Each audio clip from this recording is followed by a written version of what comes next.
Non ci siamo!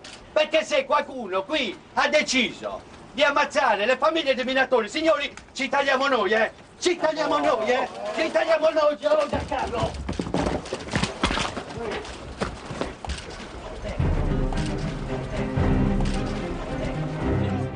Indietro, per favore, dai! Dai, indietro! Oh. Indietro! Dai, coltello! Fate aria, fate l'aria! Vuoi mandare a uscite, uscite! Fammi uscire, dai!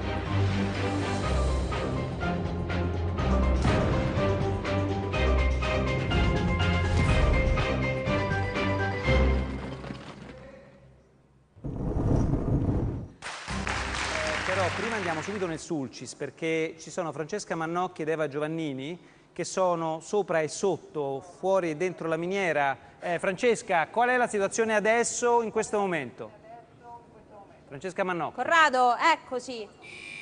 Ciao Corrado, stiamo uscendo da questo ascensore che tu vedi si chiama gabbia.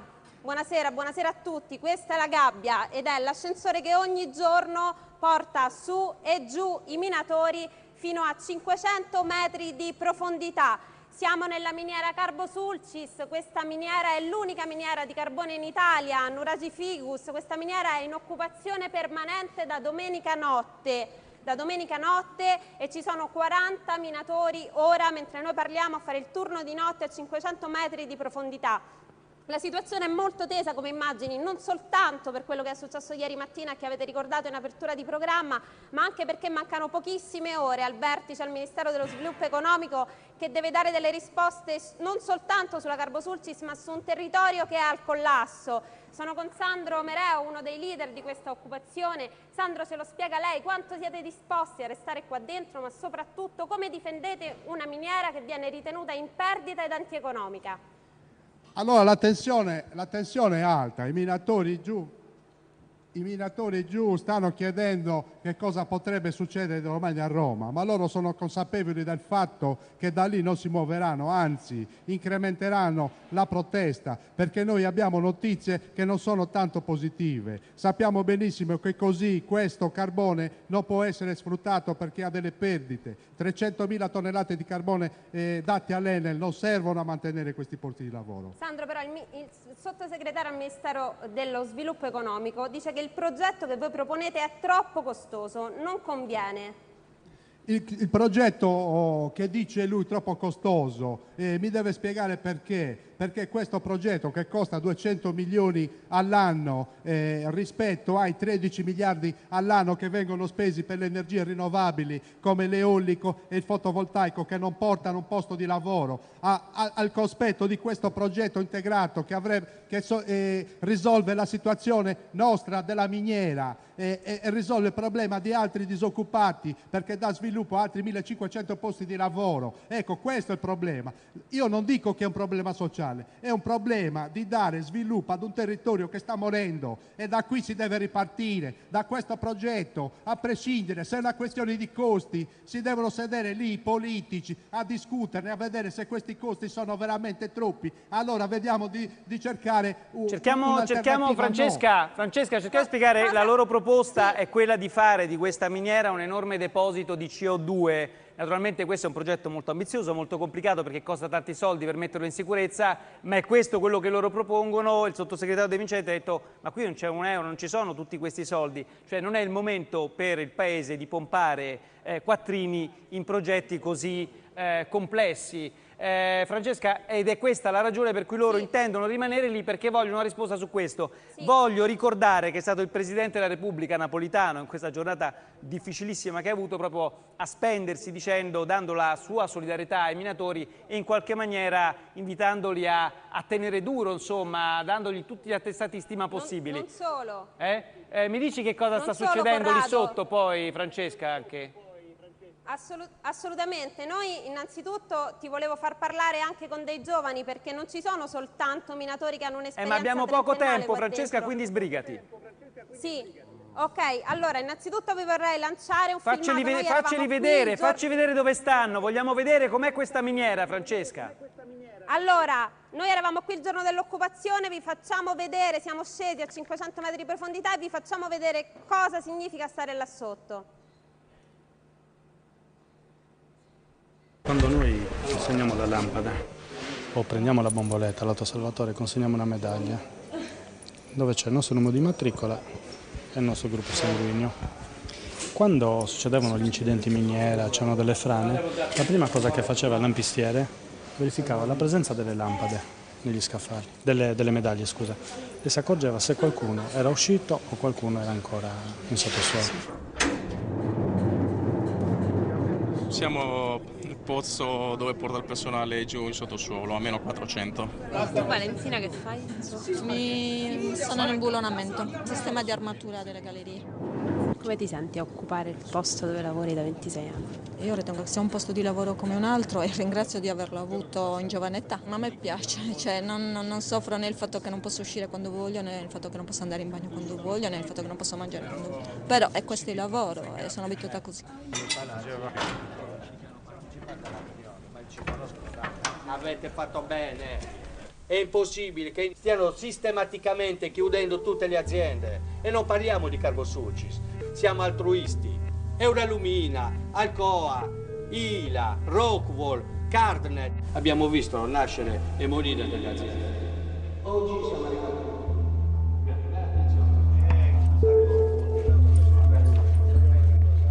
Quanto tempo è che lavorate qui? 85. 82. 87. 2007. 2007.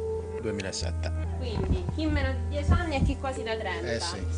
Siete qua perché? La famiglia, figli, il lavoro. È un lavoro come un altro. Se ti viene a mancare il pane, te lo devi guadagnare. Si figuri se non porto il pane a casa, cosa succede? Come faccio a levarmi la famiglia?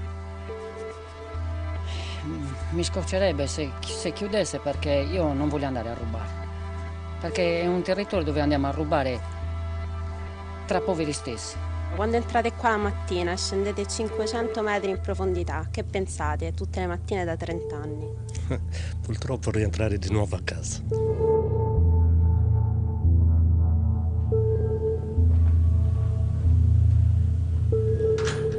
Di miniera ci sono gallerie per 50-60 km.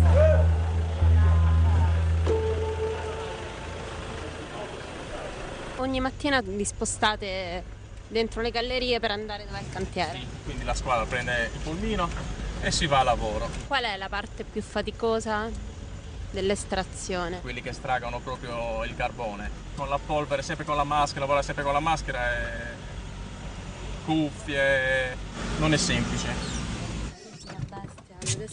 È polvere 8 ore su 8 ore. Dove sono io è molto pericoloso. Addirittura dove c'è questa galleria dove stiamo lavorando bisogna passare così là. Man mano che noi tagliamo il carbone, la pressione della montagna scarica in questa galleria. Però se frena la galleria lì ci chiappa come tutti. Dove scappiamo? Non lo so, bisogna fare così, guarda.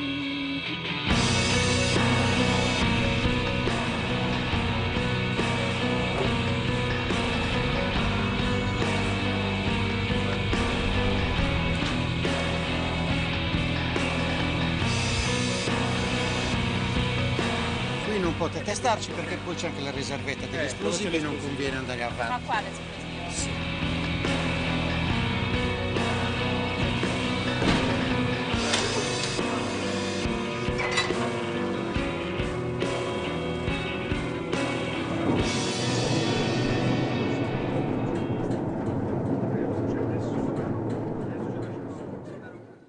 Eva Giovannini, sei sotto? Sei in profondità? Sei 500 metri sotto? No.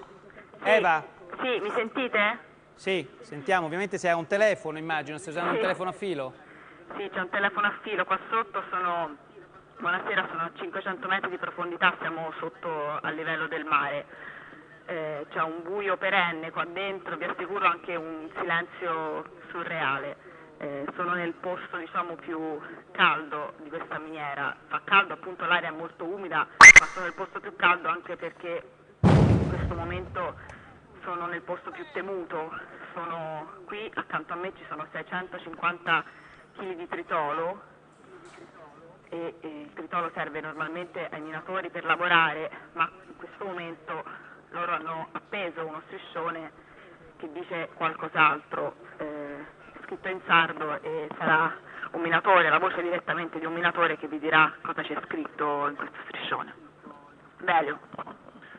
La scritta riportata nello striscione dice "Estore sa bruvura", e vuol dire che è ora del tritolo. Questo per far capire il nostro stato di agitazione. Siamo davvero molto determinati a perseguire questa cosa. Bisogna che le risposte arrivino veloci e che siano anche diciamo così positive. Noi siamo qui anche per presidiare questo posto, perché questo non deve succedere. E poi tutta questa lotta serve anche per insegnare, diciamo così, ai nostri colleghi più giovani che il posto di lavoro si difende anche con queste lotte, insomma. Sì, Corrado, perché Eva, quindi scusa, fammi capire, Sì. questo tritolo viene sorvegliato costantemente proprio perché non venga mai spostato di lì? Sì, perché c'è il terrore proprio che qualche testa matta, preso da un momento di estrema agitazione, possa compiere gesti irreparabili, ovviamente, quindi c'è un presidio permanente, anche perché qui accanto a me, ad esempio, c'è un altro minatore, c'è Giancarlo, e lui era ieri accanto a Stefano Meletti, il minatore che si è tagliato all'improvviso davanti agli occhi di tutti, lasciando tutti attoniti, per cui loro sono oggettivamente molto preoccupati. La tensione è veramente altissima in questo posto e qua sotto fa ancora più impressione. Diceva prima Velio che lo fanno per dare l'esempio. Questi sono minatori che hanno fatto già 3 occupazioni, 4 addirittura, uno di loro, e l'ultima volta sono stati qua sotto 100 giorni. Quindi Simone, vieni un attimo qua, te hai 28 anni, 30. Simone vive praticamente qua sotto da 4 anni, da 4 giorni, ma 10 giorni fa a Simone è successa una cosa. Che è successo, Simone? 10 giorni fa è successa la cosa più bella della mia vita, sono diventato padre di Lorenzo, purtroppo sono qua anche e soprattutto per lui. Ecco, l'avete sentito, forse Bene. è il caso di aggiungere altro. Ecco. Eva, allora voglio ricordarlo, questa voce così disturbata arriva da 500 metri di profondità nella miniera del Sulcis, dove ci sono 40 minatori che chiedono che la miniera non venga chiusa, che venga accettato, Landini, un progetto alternativo di riconversione di questa miniera per tenere in piedi questa azienda. Vorrei ricordare a tutti, poi Pretoni arrivo con una domanda per lei, che questa qui non è, come diceva anche di Alcoa, non è un'azienda in perdita. Ci hanno fatto sapere i minatori che produrre carbone, lo stesso carbone che poi serve anche per le acciaierie, altrove è più conveniente, che si possono fare utili maggiori. È così? Sì, però la cosa che emerge, se parliamo della miniera, se parliamo dell'Alcoa, se parliamo dell'Ilva, se parliamo delle altre produzioni che sono in crisi, dall'auto all'informatica nel nostro paese, noi siamo in presenza di una totale assenza di politica industriale del governo. Ci vuole un piano di investimenti straordinario, pubblici e privati, per poter difendere il sistema industriale del nostro Paese. Questo è il problema che noi abbiamo di fronte. E in queste ore io mi auguro che il governo, in queste ore sto dicendo, si assuma la responsabilità di impedire la chiusura di Alcoa e di impedire che non ci sia una soluzione anche per i minatori.